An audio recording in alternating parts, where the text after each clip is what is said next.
কোন গোপনে মন ভেসেছে ধারাবাহিকে আমরা দেখেছিলাম জোড়াবাড়ির লোকেরা কিঞ্জলের খোঁজ পেয়েছিল, কিন্তু কোথায় আছে জানে না। তাই ওরা মহামৃত্যুঞ্জয় মন্ত্র পাঠ করছে, মহেশ্বরের পুজো করছে বাড়ির সবাই মিলে।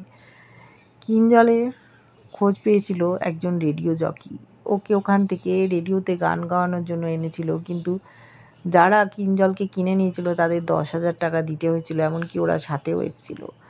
কিছুতেই গান করবে না, শেষ পর্যন্ত গান শুরু করেছিল আজকের কিশোর কুমার হিসেবে।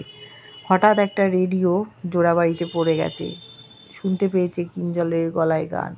বাড়ির সকলে অবাক হয়ে গেছে, ওরা ছুটে গেছে সেই রেডিও স্টেশনে। সেখানে কিঞ্জল গান গেয়ে বেরিয়ে গেছে, তার খোঁজ পায়নি।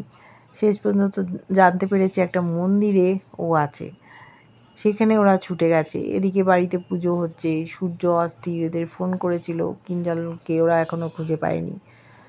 অপরাজিতা মল্লিক পুজোয় ব্যস্ত, কান্নাকাটি করছে, কখন ছেলে আসবে। দাদুও ব্যথিত যে নাতিকে কখন দেখতে পাবে।